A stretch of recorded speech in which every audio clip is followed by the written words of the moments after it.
প্রাণপ্রিয় ভিউয়ার্স, আসসালামু আলাইকুম। আশা করি আপনারা সবাই ভালো আছেন। সর্বপ্রথম যার নাম নিয়ে শুরু করতেছি, তিনি আমাদের সকলের অভিভাবক, সৃষ্টিকর্তা, দয়াল, মহান আল্লাহ পাকের নাম নিয়ে শুরু করতেছি। আজকের ক্যাপশনটি আপনারা নিশ্চয়ই দেখতেছেন। ক্যাপশনে যে কথাটি দেওয়া আছে, সম্ভবত সাউন্ড পাচ্ছেন কিনা একটু ক্লিয়ারলি দেখেন। সাউন্ড যদি না থাকে তাহলে আমাকে একটু কমেন্টে রিপ্লাই করেন, আমি ওগুলা যোগ করব। সাউন্ড যাতে পান ক্লিয়ারলি, আর সাউন্ড তো পাওয়ার কথা। বিশেষ করে ছোট্ট ছোট্ট কিছু ভুল মানুষের জীবনে হয়ে যায় একেবারে নষ্টের মূল। এর মানে হলো আমরা অজান্তে অনেক ভুল করে ফেলি। ঊর্ধ্বতন কর্মকর্তা হন আর নিম্ন কর্মচারী হন, অজান্তে অনেক ভুল আমরা করে ফেলি। আমাদের ভুলের মাসুল আমরা দিতে হয় সারাটি জীবন ভর। এই কারণে আমরা এই কথাটি বলছি আর কি। এই যে কথাটি লেখা, এই কথাটি এই বিষয় থেকে বলা, এই বিষয় থেকে বলা। আর এই বিষয় থেকে বলা মানে হলো সবার অবগতির জন্য এটা বলা। একটু সময় নিচ্ছি, ভালোভাবে বিস্তারিত বলে দেব আপনাদেরকে। একটু শেয়ার করে নেই যাতে এটা পাবলিক দেখতে পারেন,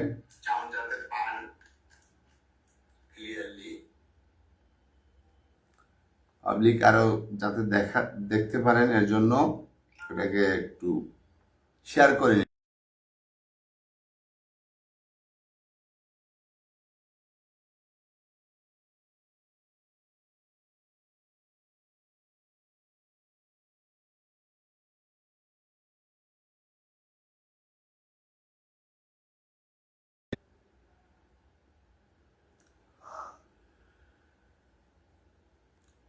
অনেক দিন ভরা আমরা সরাসরি লাইভে আসতে পারিনি। আজকে ট্রাইয়ের জন্য একটি লাইভ করেছিলাম, কিন্তু গুরুত্বপূর্ণ লাইভ, কিন্তু লাইভটি পুরোভাবে গুছিয়ে আপনাদেরকে বলা হয়নি। এর জন্য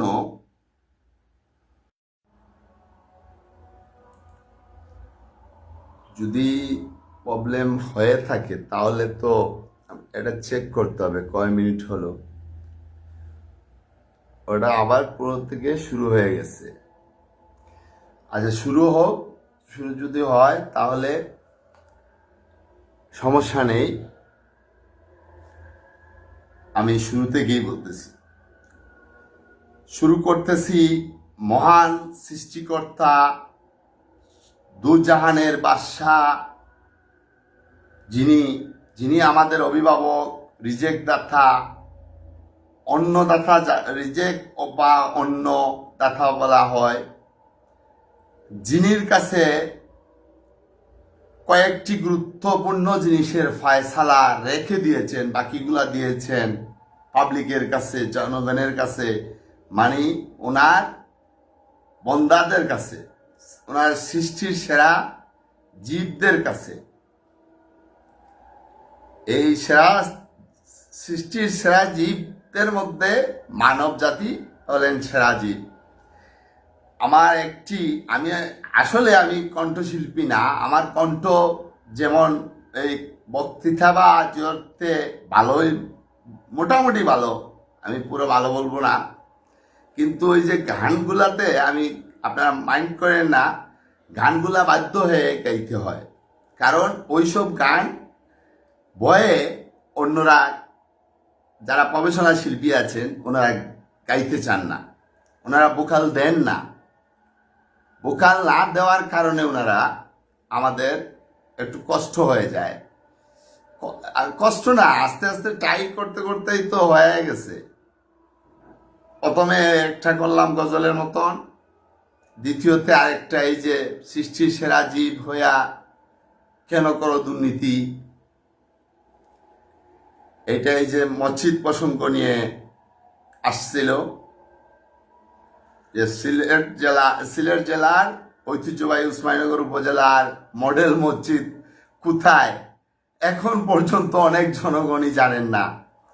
অনেক বাসিন্দারা, স্থানীয় যারা সব সময় আছেন উসমানীনগরে, আমি একে সংগঠনের কাজে বিভিন্ন জায়গায় যেতে হয়, বাংলাদেশ ঘুরে বেড়াতে হয়, বেশিরভাগ সময় সিলেট, উসমানীনগর এবং সিলেটে থাকি, কিন্তু বেশি তো যে থাকলেও গুরুত্বপূর্ণ কাজ যখন হয় তখন তো যেতে হয়।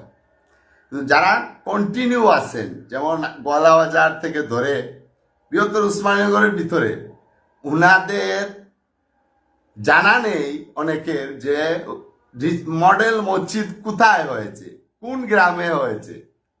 এখন বুঝেন, এই মসজিদটি ধরেন এটা অন্য একটা উপজেলা, এই এশিয়ান হাই রোডের মধ্যে নয়। দুঃখ ভরা মন নিয়ে আরেকটি কথা বলতে হয়, এই কথাটি আমি বলবো, আপনাদের সম্মুখে বলা উচিত, এরা প্রতিবাদ জানানো উচিত। আগে এই প্রসঙ্গটা একটু ফিনিশিংয়ে নিয়ে আসি। এই মসজিদ আল্লাহর ঘর, আর এত সুন্দর মসজিদের এই যে আমাদের যে পেজ থেকে যেটা সারা ভিডিও নিউজ, এটা দেখে অনেকেই বলতেছেন, কমেন্ট করতেছেন যে এই এলাকার নাগরিক হয়েও মনে হয় মসজিদ কোথায় খুঁজে পাবো না, প্লাস এই ডিজিটাল মসজিদে, আল্লাহর ঘর মসজিদে নামাজ মনে হয় আদায় করার তৌফিক হবে না। এটার কারণ কি?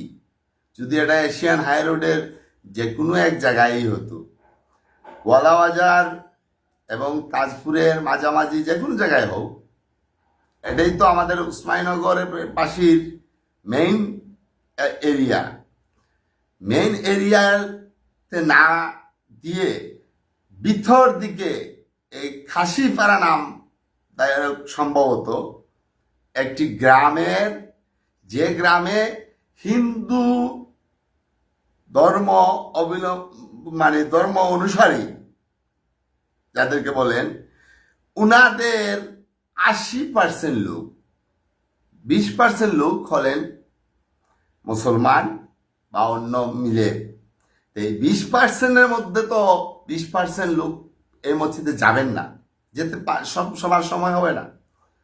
কিন্তু আমাদের যাদের অধিকার, আমাদের কি অধিকার নেই এই উসমানীনগরের নাগরিক হিসেবে? আমাদেরটা বাদ দেন।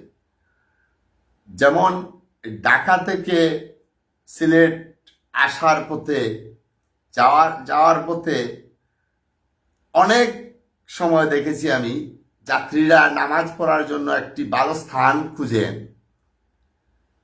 সিলেটের সীমানায় ঢুকে অনেক সময় নামাজের টাইম হয়ে যায়, এই যে সিলেট বিভাগের বা সিলেট জেলার হইলে নামাজের টাইমটা যখন হইতো, পুরো গাড়ির প্যাসেঞ্জারই যদি যাত্রীরা এই মসজিদে যাইতেন, তারপরেও জায়গা শেষ হইত না। এখন কি যাত্রীরা মেইন রোডে গাড়ি রাইকা ভিতরে অনেক সময় হেঁটে যাবেন? ভিডিওতে দেখেন যে ভিডিওটা দেখানো হয়েছে দ্রুত গতিতে, কিভাবে একটু রেস পাড়িয়ে দেওয়া হয়েছে, প্লাস মোটর সাইকেল দিয়ে এই ভিডিও করা হয়েছে।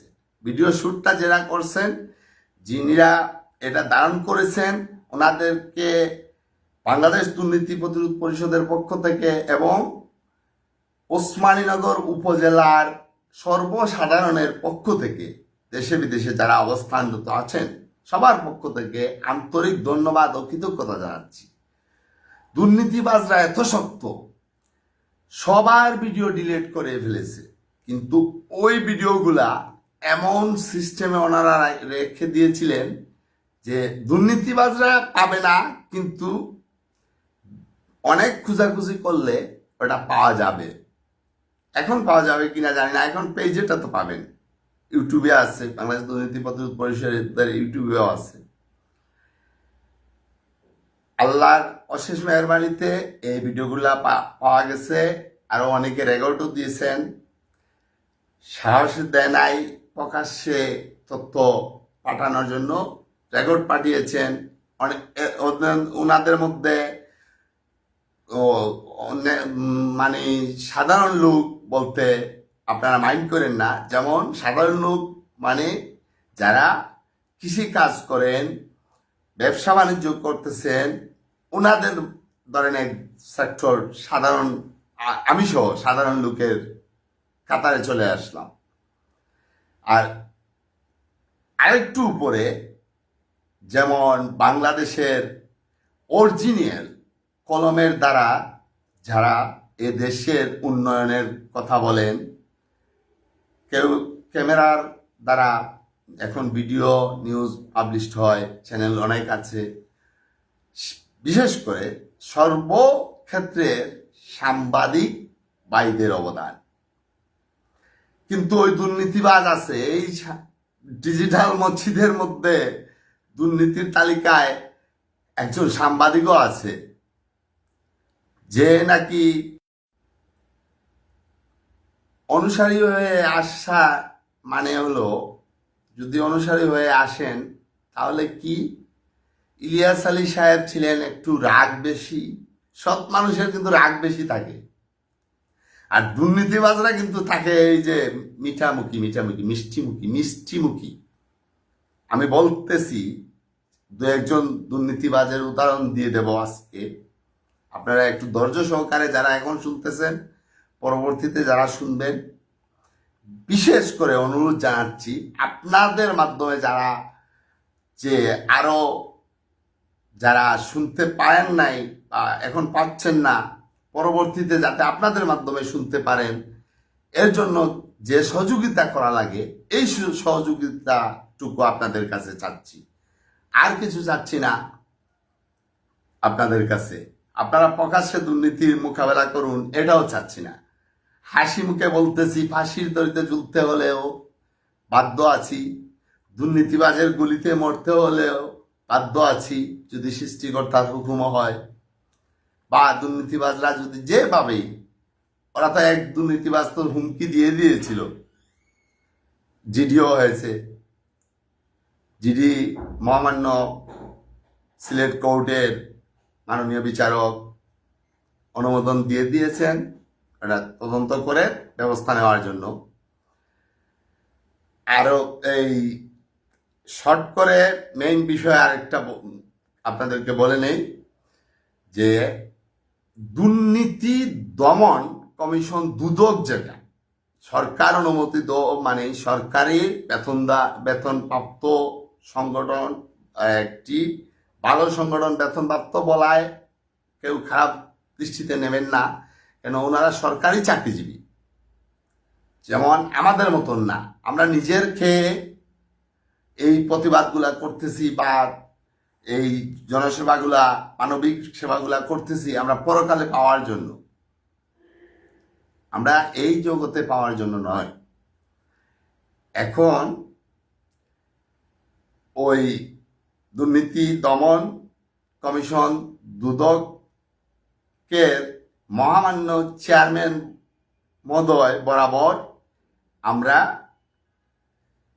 বেশিরভাগ তথ্য পাঠিয়ে দিয়েছি। আর যদি কারো কাছে কোনো তথ্য থেকে থাকে, যারা মতো চাক্ষুষ কেউ কোনো কারো ব্যক্তিগত শত্রুতা থেকে কাউকে ফাঁসানোর জন্য কেউ কোনো তথ্য দেবেন না, আমরা ওগুলা যাচাই বাছাই করে কিন্তু পরে পাঠাই, এটা মনে রাখেন, তাইলে আপনারাও ছাড় পাবেন না। আর এটাও মনে রাখবেন যে আপনারা যে তথ্য দেবেন এই তথ্যটা দুর্নীতিবাজদের কেউ জানতেই পারবে না।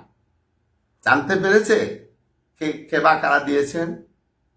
আমি এটুকুই বললাম যে সৎ সাংবাদিকদের মধ্যেও আছেন আমাদের সাথে এই ডিজিটাল মসজিদের, বিশেষ করে উসমানীনগর উপজেলা সহ এই দেশের ধর্ম বর্ণ নির্বিশেষে সবাই যারা দুর্নীতি বিরোধী সবাই আমাদের পক্ষে আছেন। এই ভিডিওতে আপনারা প্রমাণ পাবেন। কিন্তু এই ভিডিওটা পাবলিশ হওয়ার সাথে সাথে এক ভদ্রলোক, আমি নাম বলতেছি না, উনি শেয়ার করে উপরে ক্যাপশনে লেখছেন যে এটাতে কোনো দুর্নীতি হয় নাই এবং যে জায়গাতে নির্মাণ হয়েছে ওই জায়গাটা সঠিক জায়গাতে হয়েছে। তখন আমি কমেন্টে গিয়ে বললাম যে 10 টাকার জায়গা 50 টাকা দিয়ে কিনা, এটা কি দুর্নীতি না? 50 টাকা দিয়ে কিনাও হয় নাই, 10 টাকার মধ্যে 8 টাকা দেওয়া হয়েছে আর বাকি 42 টাকা খেয়ে ফেলা হয়েছে। এর মানে কি? এর মানে হলো, আপনাদের যাতে ডিস্টার্ব হয় না এর জন্য আমি লাইট দিয়ে দিচ্ছি, লাইটে আলোতেই আপনারা ফিনিশিং গুলো বুঝতে পারবেন। এই কারণে আপনাদের সম্মুখে লাইট দিয়ে দিলাম। এখন বিষয় হলো, দুর্নীতি চক্রের হোতারা এখন বিভিন্ন তদবির করিয়েছেন বিভিন্ন জনের মাধ্যমে। অনেক গুণীজনরাও ওনাদের পক্ষে না বুঝে সুপারিশ করছেন এবং পরবর্তীতে যখন আমার কাছ থেকে বুঝছেন বিষয়টি বিস্তারিত, তখন ওনারা বলছেন যে অরিজিনাল দোষীর শাস্তি হোক, অরিজিনাল দোষীর শাস্তি হোক, আর এটা আমরা চাই। এর মানে উসমানীনগর উপজেলার কর্ণধার যারা ময়মুরব্বী, ওনারা দুর্নীতির পক্ষে কখনো না।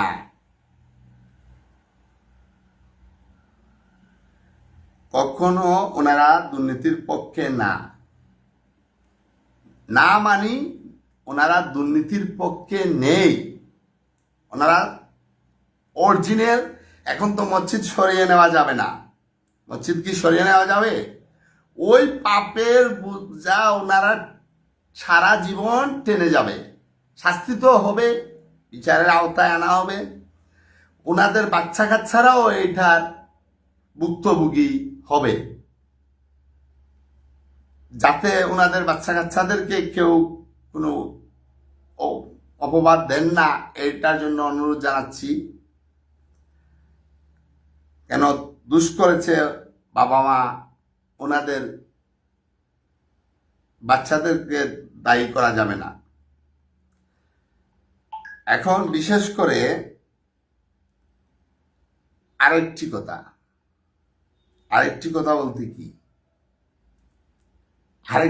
বলতে কি, আমাদের উসমানীনগর উপজেলার আইন শৃঙ্খলা বাহিনী, বিশেষ করে উসমানীনগর, বিশ্বনাথ, বালাগঞ্জ,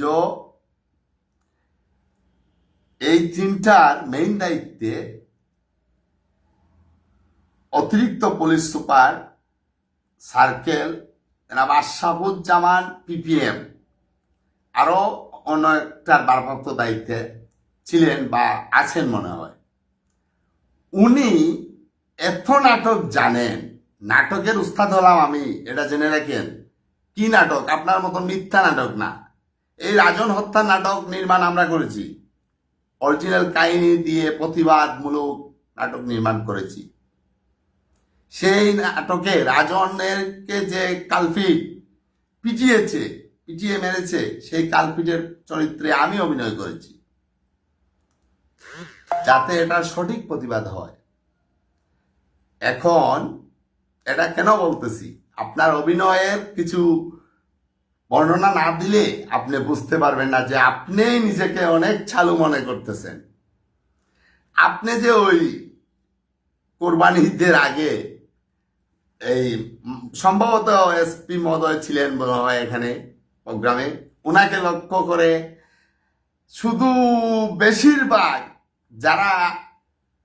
যাদের মুখে একটু অন্ন জুটে টমটম বা রিস্কার দ্বারা, রিস্কা তো এখন বিলুপ্তর দিকে, টমটম ওই যে রিস্কাই বলেন, উনাদের উদ্দেশ্য করে, উনাদের মতন তো আমিও ওনাদের মতন। কেন ওনাদের মতন? আমিও তো ব্যবসা করতেছি, আমার এই সামাজিক সংগঠনের কাজ করার বাদে আমি আমার ব্যবসা যেটা আছে ওটা তো চালিয়ে যাচ্ছি অন্য লোক মাধ্যমে। এখন একটু ডাউনে আছে বর্তমানে, কিছুদিন আগে একটু ভালো ছিল, আবার ভালো হবে ইনশাল্লাহ। তাহলে আমিও ওই টমটম ড্রাইভার শ্রমিক ভাইদের, সিএনজি ভাইদের পক্ষে ওনাদের, আর আমি একসময় জেনে রাখেন ওই গলাবাজার যে সিএনজি অফিস যে শাখা, ওই শাখার অধীনে শেরপুর একটা উপশাখা আছে এখনো, ওই শাখার সদস্য আমি। তাহলে আমি সিএনজি চালক না? আমি অল্প দিন ওটা ট্রাই করেছি, কিন্তু পুরোপুরি করি নাই। আমার উস্তাদ কিন্তু কে জানেন? ওই উসমানীনগর উপজেলার 2 নং সাদিপুর ইউনিয়নের সৈয়দপুর গ্রামের, ওনার বাবার নামটা আমি ভুলে গেছি, ওনার বাবা কাজী ছিলেন, উনি আমার ভাই সম্পর্কে। আমার বাবার নানা বাড়ি ওই জায়গায়। সৈয়দ রমজান আলী কোটালী শাহ হলেন আমার বাবার মামা। ওনাদের পাশের বাড়ির আসাদ ভাই, উনি হলেন আমার উস্তাদ। এখন বুঝেন আমি এবং উনি, আমরাই তো জড়িত আছি। তাইলে আপনি শুধু আমাদেরকে খুশান কেন? ওদের এই রুজির দ্বারা, জানেন আপনার মতন ঘুষ খায় না ওরা, আপনার প্রমাণ দিচ্ছি আমি এখন। আপনার মতন ওরা ঘুষ খায় না। ওরা কি করে? ওই টমটমের ইনকামের টাকা দিয়ে ওনাদের বাচ্চা কাচ্চা, বাবা মা এবং ওনাদের চিকিৎসা বাবদ কিছু টাকা খরচ করে এরপরে কি থাকে কিছু? আপনার মতন বেতনের আড়ালে এই যে লন্ডনী এলাকা, উসমানীনগর, এখানে অফিস, বিশ্বনাথ লন্ডনী এলাকা, বালাগঞ্জ লন্ডনী এলাকা, ওখানে লন্ডনীদের ছেলে মেয়ে আত্মীয় স্বজন যারা দেশে আছে অবস্থান, উল্লেখযোগ্য 2-1টা নাম আমি বলতে হবে, না বললে জিনিসটা ক্লিয়ার হচ্ছে না। আপনারা আমার এলাকার ভাই বেদার, আপনারা মাইন্ড করেন না। যেমন গোয়ালাবাজারের বিশিষ্ট ব্যবসায়ী, সাবেক উমরপুর ইউনিয়ন পরিষদের চেয়ারম্যান ক্যান্ডিডেট ছিলেন জনাব হাজী গৌসমিয়া সাহেবের ছেলে, এখন বর্তমান ওনার বাবার ব্যবসা উনি দেখছেন, মিলনের মতন একটাই বললাম, বাকিগুলো আর বলার দরকার নেই, বুঝে যাবেন আপনারা যারা লাইভ এখন দেখতেছেন, পরবর্তীতে যারা দেখবেন এই কথাই বুঝে যাবেন। এরকম বিশ্বনাথেও আছে, বালাগঞ্জেও আছে। এই পয়সাওয়ালাদের চামচামি করেন, ওদের বাড়িতে রাতের বেলা যান আসেন, এগুলা কি? এগুলা ছাড়েন। আপনারও তো সন্তান আছে। আপনার কারণে কোনো বিনা অপরাধী নির্দোষ ব্যক্তি দোষী হয়ে যায়, তাহলে এই শাস্তির দায়ভার আপনিই পাবেন। যেরকম আপনার আমলে আমি পেয়েছি, 2 বার পেয়েছি।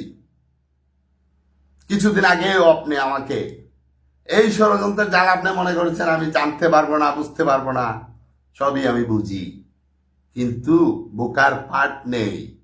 আপনার মতন ওই যে গলাবাজারের বক্তৃতাকালীন অবস্থায় বলেন যে চেয়ারম্যান সাহেবকে নিয়ে আপনি কি করবেন? রাস্তার পাশে যে ব্যবসায়ীরা আছে ওনাদেরকে উঠিয়ে দিবেন, ওনাদেরকে কি আপনার বাড়িতে নিয়ে যাবেন? ওনাদেরকে একটা স্থায়ী স্থান করে দেন, এলাকার মুরব্বীদেরকে নিয়ে স্থায়ীভাবে স্থান করে দেন, ব্যবসা করুক। ওনারা ছোট থেকে আমি দেখে এসেছি, একজন ফল ব্যবসায়ী আছেন এই যে হারুন মেনশনের লাগা, উনি প্রথমে এই রাস্তার ফুটপাতে বসতেন, এখান থেকে আজকে অনেক পরিশ্রম করে উঠছেন। এরকম শত শত লোক আছে। আপনি নরম লোকদেরকে আঙ্গুল দেবেন আর ওই যে দুর্নীতিবাজদেরকে তেল দিবেন, এটা চলবে না। আপনি অবিলম্বে আপনার প্রত্যাহার দাবি জানাচ্ছি সমগ্র উসমানীনগর উপজেলাবাসীর পক্ষ এবং বাংলাদেশ দুর্নীতি প্রতিরোধ পরিষদের দেশে বিদেশে যারা আছেন দুর্নীতি বিরোধী, সবার পক্ষ থেকে আপনার প্রত্যাহার দাবি করছি। আপনার মতন লোকের কারণে দুর্নীতিবাজরা প্রশ্রয় পাচ্ছে, নাজলু প্রশ্রয় পেয়েছে। নাজলুর সাথে আপনি প্রেমের আলাপ করেন অন্যরকম, আর ওসি সাহেবকে বলেন কি করবেন, দেখেন এমপির লোক উনি নাজলুর পাম্পে কেন ফাইল থাকবে? নাজলু কি ওসি ছিল? সে স্বঘোষিত অঘোষিত ওসি নিজে হয়ে গেছিল আপনার কারণে, আপনাদের মতন কিছু অফিসারদের কারণে। এখনো সময় আছে, আপনি মাথায় যেটা ঢুকাইতেছেন এটা জায়গা ফালান। আর যদি আমার দিকে কোনো কুনজর দেন যে ওই দুর্নীতিবাদদের পক্ষ হয়ে, প্রথমে তো আপনারা জিডি নেন নাই। ওই যে উসমানীনগর, প্রিয় উসমানীনগরবাসী সহ সবার উদ্দেশ্যে বলতেছি, এই যে উসমানীনগর মডেল মসজিদের বিষয় নিয়ে কথা বলা এবং এটা নিয়ে প্রতিবাদ করায় যে হুমকি দেওয়া, হত্যার হুমকি দেওয়া হয়েছিল, এই হুমকির জিডি সাধারণ ডায়েরিটা প্রস্তাবনা করতে রাজি হন নাই। এবং বুঝেন উনি এবং ওসি সাহেব কত ভালো লোক। পরবর্তীতে যে কোনো মাধ্যমে, আমি এর আগে লাইভ করছিলাম না, ওই লাইভগুলার দেখছেন ছড়িয়ে যাবে, তখন কি করছেন আমার জিডি করে দিয়েছেন, এর জন্য কৃতজ্ঞতা জানিয়েছি আমি, ধন্যবাদ এখনো জানাচ্ছি। এরকম সৎ হয়ে যান ভাই, কয়দিন বাঁচবেন বলেন তো? আমার অনেক ছোট লোক, মানে বয়সে অনেক ছোট, আজ কবরে শুয়ে আছে। ওনাদেরকে আল্লাহ যেন মহান সৃষ্টিকর্তা বেহেশতের সমান মর্যাদায় রাখেন কবরে, যতদিন কবরের জিন্দেগি, পরবর্তীতে বিচারের সময় ক্ষমা সুন্দর দৃষ্টিতে মহান দয়ালু আল্লাহ পাক যেন ওনাদেরকে ক্ষমা করে দেন। আর আপনার মতন দুর্নীতিবাজদেরকে যেন আল্লাহ, আমাদের অভিভাবক, আমাদের শেষ বিচারের বিচারক, যিনি যার কাছে কারচুপি নাই, উনার কাছে ফরিয়াদ জানাচ্ছি যাতে এই আগুনে রেখে কষ্ট দিতে দিতে আপনাদের এই দুর্নীতি ঘুষখোর এবং সুদখোর, ওনারা হলো কি সবচেয়ে বড় শাস্তি পাওয়ার দুনিয়ায় এবং আখিরাতে পাবে। দেখেন অনেক সুদখোররা কি করে, হঠাৎ স্বাস্থ্য হয়ে এমন ফুলা এমন অবস্থা হয়ে যায়, কিডনি বিডনি সব চলে যায়। এরকম অনেক অফিসার আছে, অফিসারের ছেলেরা মেয়েরা বিকলাঙ্গ হয়ে যায়। কেন? আপনি মনে করেন না যে আমি শুধু ওই যে অসৎ পুলিশ কর্মকর্তাদের বিরুদ্ধে কথা বলি। আপনারা যারা লাইভটি দেখতেছেন, পরবর্তীতে দেখবেন, সবার উদ্দেশ্যেই বলতেছি, আপনাদের অজান্তে এই যে অনেক মানুষ ভাবেন আপনারা যে কারাগারে যারা যায়, জেলখানায় যারা যায়, সবাই মনে করে বেশিরভাগই অপরাধী। আসলে তা সত্য নয়। 100-র মধ্যে 80 জন নির্দোষ। কিভাবে নির্দোষ? ধরেন আপনাদের মধ্যে কারোর সাথে আমার ঝগড়া হয়েছে, ঝগড়া হওয়ার পরে, মারামারি হওয়ার পরে আমি কি করছি, আপনাদের গোষ্ঠী শুদ্ধ আসামি দিয়ে দিছি। আপনি কি করছেন, আমার গোষ্ঠী শুদ্ধ আসামি দিয়ে দিচ্ছেন, আমার সব দিয়ে দিচ্ছেন। তাইলে আপনি আর আমি বাদে ওরা বাকিরা কি নির্দোষ না? যে এক জায়গায় ধরেন একটা স্ক্রিন হয়েছে, যে করছে এর সহ আরো অনেকজন, যেমন গুপ্ত হত্যাকারী যে দুষ করে হত্যা করে অনেক সময় আড়ালে থাকে, আমার মতো নির্দোষ প্রতিবাদী যারা ওনাদেরকেই কারাগারে প্রেরণ করা হয় ওই দুর্নীতিবাজদের অফিসারদের কারণে। আজকে এই লাইভ এর মাধ্যমে বলছি, হুঁশিয়ার হয়ে যান। 12টার ভিতরে আমার এই মামলার ব্যবস্থা কি নিচ্ছেন না নিচ্ছেন, এটার আলটিমেটাম আগের লাইভে দিয়েছিলাম। এটা পরীক্ষামূলক লাইভ ছিল। আর এই লাইভের অবস্থা কি পুরোটা বুঝতে পারতেছি না, কারণ 3-4 বার ডিস্টার্ব হয়েছে। এখন রাত্র প্রায় 6:50, প্রায় 7টার দিকে, আর বেশিক্ষণ নয়। ওইটা তদন্ত কি 2 মাস লাগে? আর ওইটা এন্ট্রি করতে টাকা হইলে সাথে সাথে আসামি আইন না পরে এফআইআর করে দেন না। আপনার মতন যারা আছেন, যে যে থানায় আছেন, যে যে কর্মক্ষেত্রে আছেন, উনাদেরকে ধিক্কার জানাই। আর ওই যে দেখেন বাঘের বাচ্চা, সিংহ পুরুষ, যিনি বর্তমানে নিয়োগ হয়ে সিলেটের ডিসি জেলা প্রশাসক হিসাবে দায়িত্বভার গ্রহণ করেছেন, ওনার নাম নিতে তো শ্রদ্ধা 100 বার আমি করি, 100 বার। ওনার মতন সৎ লোক টাইগার হয়ে একদিন বেঁচে থাকা ভালো। আর আপনাদের মতন দুর্নীতিবাজ হয়ে 1000 বছর বেঁচে থেকেও কোনো লাভ নেই। বুঝতে পেরেছেন? আপনারা সবাই আমাদের ডিসি মহোদয়ের, আমাদের বলতে সিলেটের যে ডিসি মহোদয় বর্তমান, ওনার সহযোগী যারা সৎ আছেন, ওনাদের জন্য নাম তো আর সবার জানবেন না আপনারা। আপনাদের মন থেকে মহান সৃষ্টিকর্তা আল্লাহ পাকের কাছে এটুকু বলবেন যে নেক হায়াত এবং সঠিকভাবে দায়িত্ব পালন করার সুযোগ যাতে ওনারা পান, এইটাই কামনা, এবং ওনাদের ফ্যামিলির হেফাজতের জন্য। দুর্নীতিবাজরা ওই অনেক সময় ফ্যামিলির দিকে নজর দেয়। এখন আমি কিন্তু ওই দরখাস্তটা প্রায় 2 মাস অতিবাহিত হয়ে গেছে। ওসি সাহেব